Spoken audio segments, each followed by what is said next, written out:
Today I want to talk to us about a topic that has been trending quite a bit lately, and it's the topic of depression. And we want to kind of talk a little bit about why people get depressed, and when you're in a relationship with a person who's dealing with depression, what should you do?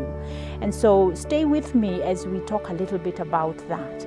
First off, let's talk about what is depression. Sometimes when you ask somebody, do you think you're depressed? And people will say, no, I don't think so. Others will say, maybe I am. So what are the symptoms of depression, and what is depression anyway? In a nutshell, depression is really a feeling of negativity. You just feel that life is not what you want it to be. You may feel low. A lot of people will say, I feel blue, I don't feel like doing anything, I'm tired. And that is what we are calling depression, is where your mind is feeling dull. It's not, you can't be happy. No matter what's going on around you, you cannot gather the courage to feel happy.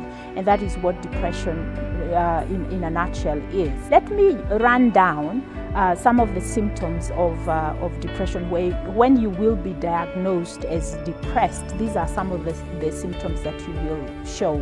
And we usually give it a time period that in 2 weeks you have been feeling sad, and this sadness is characterized by crying. You can't stop crying.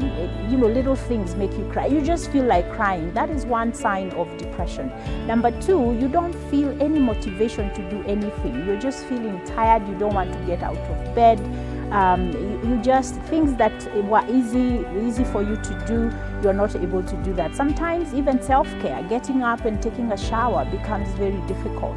And number 3, there are changes in your appetite and your sleep patterns. Either you are eating too much, or you don't want to eat, or you are sleeping too much, or you are not able to get good sleep. Either you have trouble getting to sleep, or you sleep and you can't, you're not able to sustain that sleep until the morning. So you wake up at maybe midnight, and then you can't get back to sleep until 3, and it's disturbed sleep. You wake up feeling fatigued. And so fatigue is the other one.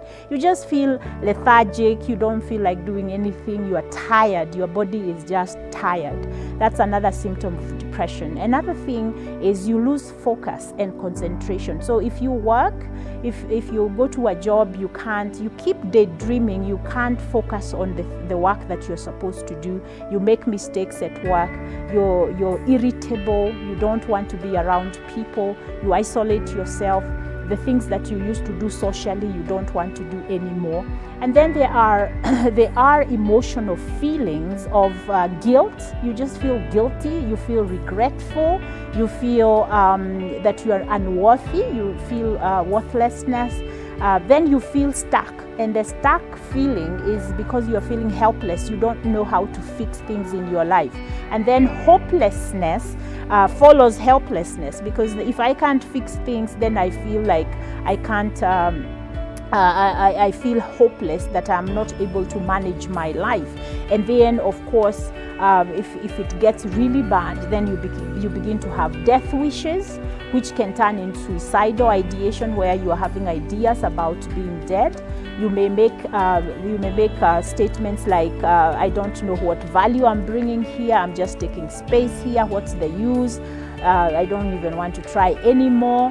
And so you begin to have suicidal ideation, but also you can go to the extent of actually having a plan to commit suicide, or even attempting suicide.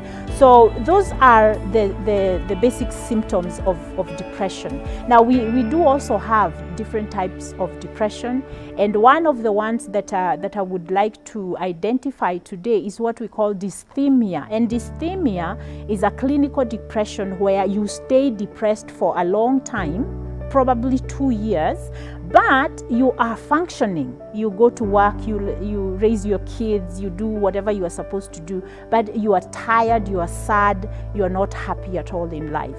And so that in a nutshell is what depression is. And I want you to be thinking about that. If you know anyone, or you yourself are feeling that, it is important for you to reach out to a counselor. We have quite a number of counselors now in Nairobi. And myself, you can reach me me and let me know so that we can talk a little bit more for you to understand whether you are actually dealing with depression. Thank you. Until I see you next time, we will continue with this conversation. May the Lord bless you.